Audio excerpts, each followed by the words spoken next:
ಓದಿಕೋ ಬರೆದುಕೋ ಓದಿಕೋ ಬರೆದುಕೋ ಲೋಕವಾ ತಿಳಿದುಕೋ ನಾ ಹಾಡುವೆ ಲಾಲಿಯಾ ಲಾಲಿಯಾ. ಪ್ರಿಯ ಸ್ನೇಹಿತರೆ, ಮಂಜುಹನಿ ಮಾಲಿಕೆಯಲ್ಲಿ ಇಂದು ಪುಸ್ತಕಗಳ ಮಹತ್ವ ಕುರಿತು ಚಿಂತನ. ಪ್ರಸ್ತುತಿ ಶ್ರೀ ಮಂಜುನಾಥ್ ಮರಿತಮ್ಮನವರ್. ಮೈಮೇಲೆ ಹರಕು ಬಟ್ಟೆ ಇದ್ದರೂ ಪರವಾಗಿಲ್ಲ, ಕೈಯಲ್ಲೊಂದು ಪುಸ್ತಕವಿರಲಿ. ಪುಸ್ತಕಗಳು ಅಂತರಂಗ ಮತ್ತು ಬಹಿರಂಗದ ಜ್ಞಾನ ಮಾರ್ಗಗಳ ಕಡೆ ನಮ್ಮನ್ನು ಸೆಳೆಯುತ್ತವೆ. ಜ್ಯೋತಿ ಬೆಳಗಿಸುವುದು ಮತ್ತು ಪುಸ್ತಕ ತೆರೆಯುವುದು ಎರಡೂ ಮಾನವ ಆತ್ಮಶುದ್ಧಿಯ ಮಾರ್ಗಗಳು ಎಂಬ ಸ್ವಾಮಿ ವಿವೇಕಾನಂದರ ವಾಣಿ ನಿಜಕ್ಕೂ ಸಾರ್ವತ್ರಿಕ ಸತ್ಯ. ಪುಸ್ತಕಗಳು ಬಡವರಿಗೊಂದು ಸಂಪತ್ತು, ಶ್ರೀಮಂತರಿಗೊಂದು ಅಲಂಕಾರ. ಪುಸ್ತಕಗಳು ಬಡವರಿಗೊಂದು ಸಂಪತ್ತು, ಶ್ರೀಮಂತರಿಗೊಂದು ಅಲಂಕಾರ. ನವತರುಣರಿಗೆ ನಿಯಂತ್ರಣದ ವರಪ್ರಸಾದ. ನವತರುಣರಿಗೆ ನಿಯಂತ್ರಣದ ವರಪ್ರಸಾದ. ವೃದ್ಧರಿಗೊಂದು ದುಃಖೋಪಶಮನ. ವೃದ್ಧರಿಗೊಂದು ದುಃಖೋಪಶಮನ. ಪುಸ್ತಕಗಳ ಅಧ್ಯಯನವು ಕಾಲ, ದೇಶ, ವಯಸ್ಸಿನ ಹಂಗು ತೊರೆದು ಎಲ್ಲಾ ವಯೋಮಾನದವರನ್ನ ಆವರಿಸಿ ಬಿಡುವ ಅದ್ಭುತ ಶಕ್ತಿ. ಪುಸ್ತಕಗಳ ಒಡನಾಟದಿಂದ ಪದ ಸಂಪತ್ತು, ಭಾವನೆಗಳು ಮತ್ತು ಗ್ರಹಿಕೆಗಳು ಚೇತೋಹಾರಿಯಾಗುತ್ತವೆ. ಅಧ್ಯಯನದಿಂದ ಹೊಸ ಲೋಕ ಸುತ್ತಿದ ಅನುಭವವಾಗುತ್ತದೆ. ವಿಭಿನ್ನ ಸಂಸ್ಕೃತಿಯ ಪರಿಚಯವಾಗುತ್ತದೆ. ದೇಶ ಸುತ್ತು, ಕೋಶ ಓದು ಎಂಬ ಮಾತು ಅದನ್ನೇ ಧ್ವನಿಸುತ್ತದೆ. ಓದುತ್ತಾ ಓದುತ್ತಾ ನಮ್ಮ ಮಾತು, ಚರ್ಚೆ, ಭಾಷಣಗಳು ಹೆಚ್ಚು ಆಕರ್ಷಣೀಯವಾಗುತ್ತವೆ. ಸ್ನೇಹಿತರೆ, ಪುಸ್ತಕಗಳು ನಿರ್ಜೀವವಾಗಿದ್ದರೂ ಅವು ಸಜೀವಿಗಳು. ಅವು ಕೊಂಡ ಹಣಕ್ಕಿಂತ ಬಹಳ ಮೌಲ್ಯಯುತವಾಗಿರುತ್ತವೆ. ಪುಸ್ತಕ ಬರೆದವರು ಸಾಯಬಹುದು, ಆದರೆ ಪುಸ್ತಕಗಳು ಸದಾ ಜೀವಂತ. ಮನುಷ್ಯ ಯಾವುದನ್ನು ಅರ್ಥ ಮಾಡಿಕೊಂಡಿಲ್ಲವೋ ಅದನ್ನು ಅರ್ಥ ಮಾಡಿಸುವ, ಯಾವುದನ್ನ ಯೋಚಿಸಿರಲಿಲ್ಲವೋ ಅದನ್ನು ಯೋಚಿಸಿ ಮಾಡಿಸುವ, ಯಾವುದನ್ನು ಕಾಣಲಾಗಿಲ್ಲವೋ ಅದನ್ನು ಕಾಣಿಸುವಂತೆ ಮಾಡುವ ಪುಟ್ಟ ಪ್ರಪಂಚವೇ ಪುಸ್ತಕಗಳು. ಅದಕ್ಕೆ ಇರಬೇಕು doctor BR Ambedkar, sir M ವಿಶ್ವೇಶ್ವರಯ್ಯನಂತವರು ಇವುಗಳ ಸಾಂಗತ್ಯ ಬಯಸಿದ್ದು. ಮೈಮೇಲೆ ಹರಕು ಬಟ್ಟೆ ಇದ್ದರೂ ಪರವಾಗಿಲ್ಲ, ಕೈಯಲ್ಲೊಂದು ಪುಸ್ತಕವಿರಲಿ ಎಂಬ ಮಾತು ಅಕ್ಷರಶಃ ಸತ್ಯ. ಕಥೆ, ಕಾದಂಬರಿ, ನಾಟಕಗಳನ್ನು ಓದುವುದರಿಂದ ನಮ್ಮ ಕಲ್ಪನಾ ಸಾಮರ್ಥ್ಯ ವೃದ್ಧಿಯಾಗುತ್ತದೆ. ನೀತಿ ಕಥೆ, ಧಾರ್ಮಿಕ ಗ್ರಂಥಗಳನ್ನ ಓದುವುದರಿಂದ ನಾವು ಅದೆಷ್ಟೋ ಕೆಟ್ಟ ಚಟಗಳಿಗೆ ಬಲಿಯಾಗುವುದರಿಂದ ತಪ್ಪಿಸಿಕೊಳ್ಳುತ್ತೇವೆ. ವ್ಯಕ್ತಿತ್ವ ವಿಕಸನಕ್ಕೆ ಸಂಬಂಧಿಸಿದ ಪುಸ್ತಕ ಓದುವುದರಿಂದ ಸ್ವಯಂ ಶಿಸ್ತು, ನಾಯಕತ್ವ ಗುಣ, ನಿರ್ಧರಿಸುವ ಕಲೆಗಳು ಕರಗತವಾಗುತ್ತವೆ. ಐತಿಹಾಸಿಕ ಪುಸ್ತಕಗಳ ಅಧ್ಯಯನದಿಂದ ವಿವಿಧ ಬಗೆಯ ಸಂಸ್ಕೃತಿಗಳನ್ನು ಪರಿಚಯ ಮಾಡಿಕೊಳ್ಳುತ್ತೇವೆ. ಸನ್ನಿವೇಶ, ಸಂದರ್ಭ, ಒತ್ತಡಕ್ಕೆ ಸಿಕ್ಕಿ ಸ್ನೇಹಿತರ, ಬಂಧು ಬಾಂಧವರ, ಸ್ವತಃ ಮನೆಯವರೇ ಕೆಲವೊಮ್ಮೆ ನಮಗೆ ಮೋಸ, ವಂಚನೆ ಮಾಡಬಹುದು.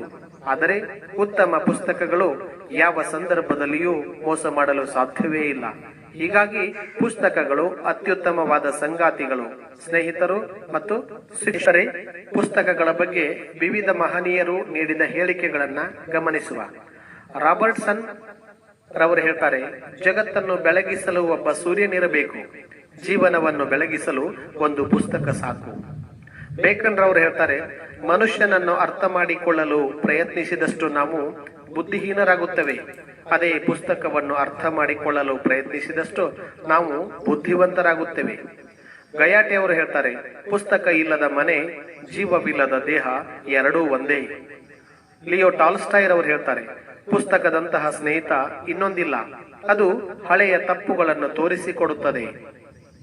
ಮಿಲ್ಟನ್ ರವರು ಹೇಳ್ತಾರೆ, ಒಳ್ಳೆಯ ಪುಸ್ತಕವನ್ನು ಹಾಳು ಮಾಡುವುದೆಂದರೆ ಒಬ್ಬ ಸಭ್ಯಸ್ಥನನ್ನ ಕೊಲೆ ಮಾಡಿದಂತೆ. ಎಂತಹ ಅದ್ಭುತ ನುಡಿಯಲ್ಲವೇ.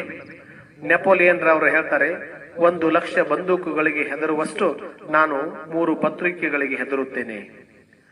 ಬೇಕನ್ ರವರು ಹೇಳ್ತಾರೆ, ಪುಸ್ತಕಗಳಿಂದ ಬದುಕು ಶ್ರೀಮಂತವಾಗುತ್ತದೆ, ವಿಕಾಸಗೊಳ್ಳುತ್ತದೆ, ತಿಳುವಳಿಕೆ ಹೆಚ್ಚುತ್ತದೆ ಎಂದು. ಥಾಮಸ್ ಕಾರ್ಲೈಲ್ ಹೇಳ್ತಾರೆ, ಒಳ್ಳೆಯ ಪುಸ್ತಕ ಸಂಗ್ರಹವೇ ಒಂದು ವಿಶ್ವವಿದ್ಯಾನಿಲಯ. ನೆಹರೂರವರು ಹೇಳ್ತಾರೆ, ಉತ್ತಮ ಗ್ರಂಥಗಳು ನಾಡಿನ ಸಂಸ್ಕೃತಿಯ ಪ್ರತೀಕ ಅಂತ. ಮಹಾತ್ಮ ಗಾಂಧೀಜಿ ಅವರು ಹೇಳ್ತಾರೆ, ಪುಸ್ತಕಗಳು ಮುಂದಿನ ಪೀಳಿಗೆಗೆ ದಾರಿದೀಪ. ಬರ್ಟನ್ ರಸೆಲ್ ರವರು ಹೇಳ್ತಾರೆ, ಮನುಷ್ಯನು ತನ್ನ ಸ್ವರ್ಗವನ್ನು ಪುಸ್ತಕಗಳಲ್ಲೇ ಹುಡುಕಿಕೊಳ್ಳಬೇಕು. ಗಾಢವಾದ ಓದು, ದಿನದ 24 ಗಂಟೆ ಪ್ರಪಂಚದ ಅತ್ಯಂತ ಸೃಜನಶೀಲ, ಬುದ್ಧಿವಂತ ಮತ್ತು ಪ್ರೇರಣಾತ್ಮಕ ವ್ಯಕ್ತಿಗಳೊಂದಿಗೆ ಸಂಪರ್ಕ ಸಾಧಿಸಲು ನಿಮಗೆ ಅನುವು ಮಾಡಿಕೊಡುತ್ತದೆ ಎಂದರೆ ರಾಬಿನ್ ಶರ್ಮಾ. ಆತ್ಮೀಯರೇ, ಸರಸ್ವತಿಯ ಲಾಂಛನವಾದ ಪುಸ್ತಕಗಳಿರುವ ತಾಣ ಗ್ರಂಥಾಲಯ. ವಿದ್ಯಾವಂತರು ಹಾಗೂ ಸುಶಿಕ್ಷಿತರು ಓಡಾಡುವ ತಾಣವದು. ಓದುಗರು ಗ್ರಂಥಾಲಯಗಳಿಂದ ತಮಗಿಷ್ಟವಾದ ಪುಸ್ತಕ ಓದುವ ಅವಶ್ಯಕತೆ ಎನಿಸಿದರೆ ಮನೆಗೆ ತೆಗೆದುಕೊಂಡು ಹೋಗಿ ಓದಿ ಪುನಃ ತಂದುಕೊಡುವ ವ್ಯವಸ್ಥೆ ಇರುತ್ತದೆ. ಭಾಷಣಕಾರರು, ಶಿಕ್ಷಕರು, ಸಂಶೋಧಕರು, ವಿಜ್ಞಾನಿಗಳು ಸಾರ್ವಜನಿಕ ಗ್ರಂಥಾಲಯಗಳನ್ನು ಅವಲಂಬಿಸಿಯೇ ತಮಗಿಷ್ಟವಾದ ಪುಸ್ತಕಗಳನ್ನು ಕೊಂಡುಕೊಂಡು ಮನೆಯಲ್ಲಿ ಪುಟ್ಟ ಗ್ರಂಥಾಲಯವನ್ನು ನಿರ್ಮಿಸಿಕೊಳ್ಳುತ್ತಾರೆ.